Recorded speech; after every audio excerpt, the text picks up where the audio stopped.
শবে বরাত উপলক্ষে কিছু কথা বলি। আগামী রাত শবে বরাতের রাত, সারা রাত ইবাদত বন্দিগি করবেন। আজকে রাতে সাহারি করবেন, আগামীকাল একটা রোজা রাখবেন, আগামী সারা রাত ইবাদত করে সাহারি করবেন, তারপরের দিন একটা রোজা রাখবেন এবং তারপরের দিন অর্থাৎ আজকে রাতে সাহারি করে একাধারে 3 দিন রোজা রাখবেন। না রাখলে কোনো গুনাহ হইতো না, কিন্তু রাখলে অনেক সওয়াব আছে। সুবহানাল্লাহ বলেন। যদি আপনার সওয়াবের দরকার হয় আপনি রাখেন। এটা মুস্তাহাব মনে করে রাখতে পারেন, নফল মনে করে রাখতে পারেন, সুন্নাত মনে করে রাখতে পারেন। বলবেন হুজুর মুস্তাহাব আর নফল হইলে আবার সুন্নাত হয় কেমনে? আম্মা জান আয়েশা সিদ্দিকা রাদিয়াল্লাহু তাআলা আনহা থেকে সহিহ সনদে হাদিস আছে। আম্মা জান বলেন, আমার নবী রাহমাতুল লিল আলামিন এই শাবান মাসে এত বেশি পরিমাণে রোজা রাখতেন, আমরা হুজুরের রোজা রাখা দেখলে মনে হইতো যেন হুজুর বোধহয় জীবনে আর রোজা ভাঙবেন না, সারা জীবন রোজা রেখেই কাটায় দিব। জোরে কন্যা সুবহানাল্লাহ। এত বেশি রোজা নবীজি রাখতেন শাবান মাসে। অতএব রোজা রাখবেন। আর আগামী রাত্রে 2 রাকাত করে, 2 রাকাত হোক, 4 রাকাত হোক, 6 রাকাত হোক, 8 রাকাত হোক, 12 রাকাত হোক, 10 রাকাত হোক, যতদূর পারেন নামাজ পড়বেন। এরপরে কোরআন তেলাওয়াত করবেন, জিকির আজকার করবেন, দুরুদ সালাম মিলাদ কিয়াম পড়বেন। আগামী রাত অত্যন্ত গুরুত্বপূর্ণ রাত।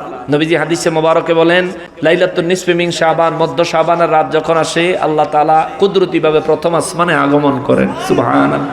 এবং বান্দাদেরকে ডাকেন, কে আছো অভাবী, আমার কাছে চাও অভাব পূরণ করে দিব। কে আছো বিপদে, আমার কাছে চাও বিপদ থেকে উদ্ধার করব। কে আছো গুনাহগার, আমার কাছে গুনাহ মাফ চাও, আমি তোমাকে মাফ করে দিব। সুবহানাল্লাহ। অতএব অত্যন্ত নিয়ামত এবং ফজিলতপূর্ণ রাত। আর কবর জিয়ারত করিয়েন।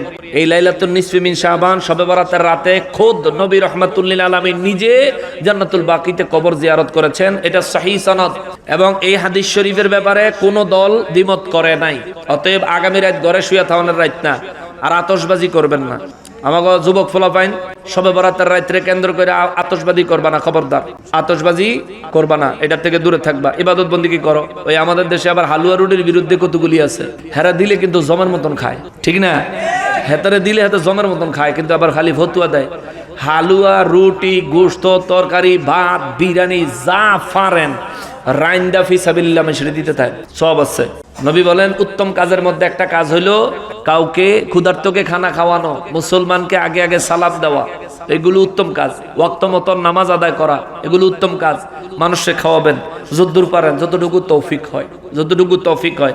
হালুয়া রুটি এই দিনে করণ যাইতো না, এই ধরনের সুস্পষ্ট দলিল ভিত্তিক প্রমাণ কোন ফতোয়া এই বর্তমান সময়ের ফেতনাবাজ হগলডির মাথা এখানো 22টা চিপ রস করলেও এই ফতুয়া বাহির করতে পারতো না।